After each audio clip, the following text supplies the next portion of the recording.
Sugandhin Pushtivardhanam Urvarukamiv Vandanan Mrityor Muksya Mamritat. May the deceased soul rest in peace and expand its good deeds to the earth and to the heaven. Hello everybody, welcome back to my channel. This video is about Mamta Kafle Bhatt. Mamta is the 28-year-old pediatric nurse who went missing. As you guys, some of you may be aware of this story. It's gotten a lot of recent attention, but I really want to do this video because I want to underscore the efforts that the community is really putting into this case. Is so impressive, it's not really surprising. I think it's important to just note it, but there's so many people out here who do really good things out. But I also want to kind of give you a timeline and bring you up to speed, get you caught up on where the authorities are on the story and also when this started. So let's dive in. If you haven't done so already, please remember to like, comment, share, and subscribe. So let's get into the story.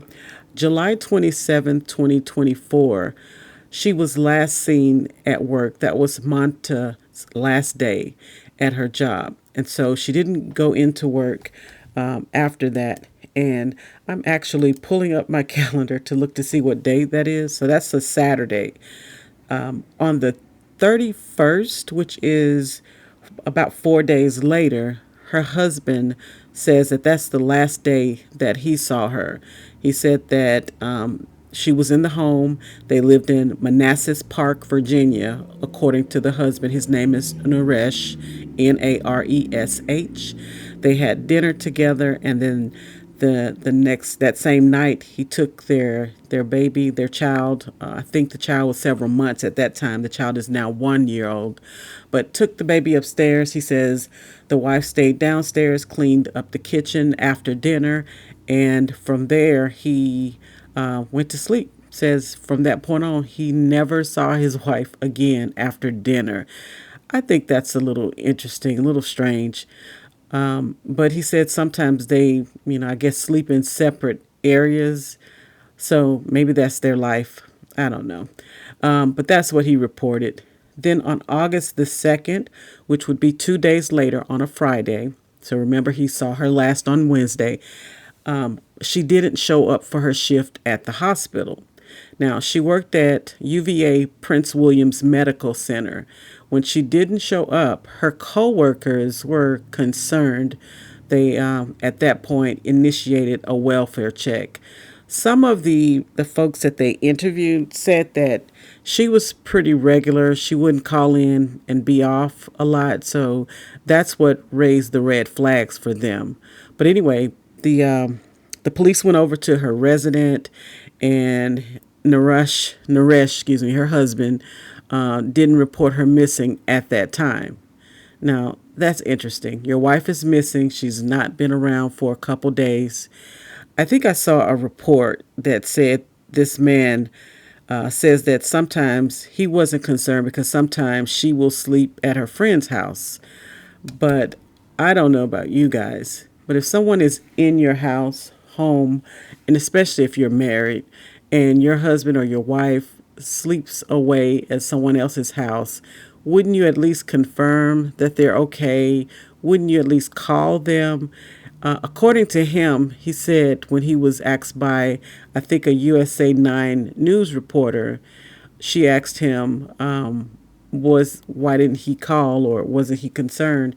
He said, no, she normally sleeps. So sometimes she'll go and sleep at a friend's house, but he never reached out to her. So I found that to be interesting. Then on the 5th, which is the following Monday. So again, he says he saw her last on the 31st. The following Monday after that, which is August 5th, he finally reports her missing to the police. Now, she's been gone. She was last seen at her job probably a week and a couple days after that. And then he reported her later. So I just found this to be a really interesting and sad story. So because of this delay, it really raised a lot of concerns with her family, friends, and even, of course, the investigators were concerned.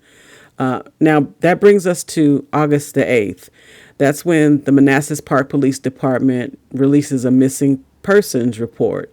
So they didn't, of course, do it the same day because they want to wait a couple days to make sure the person is truly missing. On the 8th, 3 days later, they are starting to urge the public to come forward with the information. If anybody knows anything, please share it. They're doing the whole press releases. But now her friends are getting even more concerned because at this point, it's been, I think for them, almost 2 weeks since any of her friends actually saw her. So they're sounding the alarms at that point. Anyway, there was a report by WUSA 9, that's the local TV station there. They attempted to review Naresh, but he declines. He doesn't want to be interviewed anymore. He says to them that he's suffering and he just doesn't want to talk to the media. So you'll see some of the coverage. He's actually trying to get away, not talk to the media. He said he just wants to be left alone, that he and the baby are suffering. And then on August the 14th, he does, in fact, agree to an interview where he describes the last time that he saw Mamta, and he expresses that he's worried about her whereabouts. So now let's look at our timeline again. So this is August 14th at this point. Almost 3 weeks later is when he says he's starting to worry about her. My gosh. August the 21st, now we're going into almost 4 weeks. The police actually execute a search warrant. They search the home, the Bhatt residence, for Mamta or any evidence that they can find. They live in the Blooms Crossing neighborhood. I don't know if anybody is familiar with that neighborhood, but there's a lot of suspicion growing with the neighbors in that area. One of the neighbors actually reported that Mamta, there's a park nearby, and she would go to that park and walk.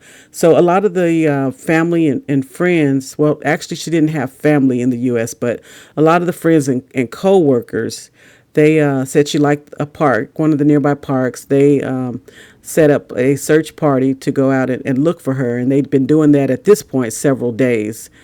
Then on the 22nd, Naresh is arrested. This, at the time of this video, is actually yesterday. So Naresh is arrested and charged with concealing the body, and despite the charge, her remains are not found.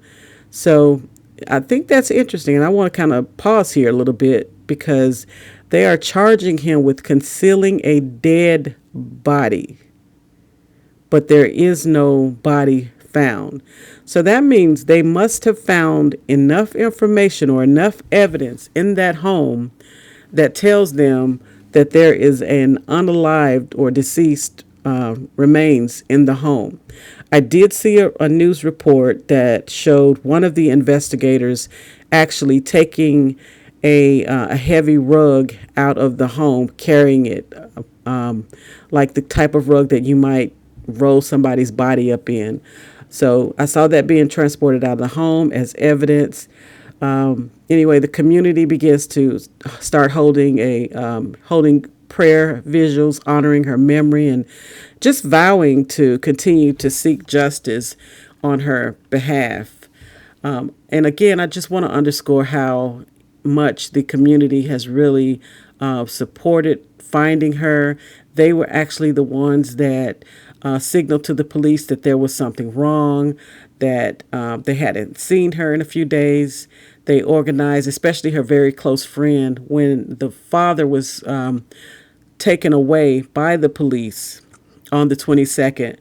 The one of the best friends, her best friends, actually was the person that said, "Hey, don't worry, Naresh. I'm going to make sure that the child is fine." So anyway, then on today, on the 23rd, the date of this video, if you're watching this video later, it's August the 23rd.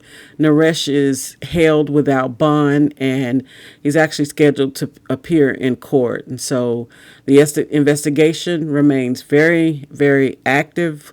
The police and the community are continuing their efforts to locate Mamta, and they want what we all want. They want the truth.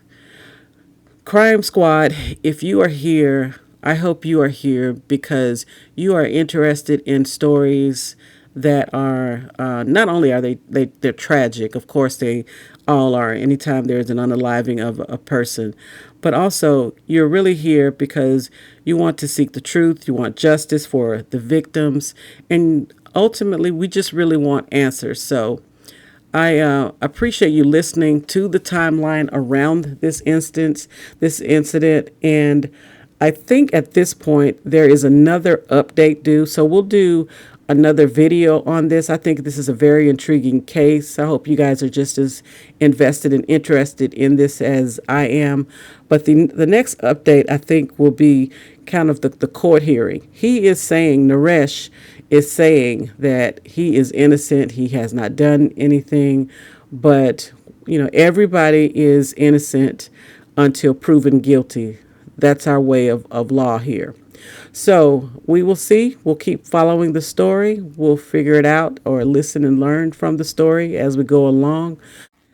As always, Crime Squad, it is a joy and a privilege to bring you this Crime Squad coffee. That's it for today. But please drop down in the comments to connect with our Crime Squad community. And for anyone new here, please subscribe to the channel, give us a happy thumbs up, and we'll see you in the next video.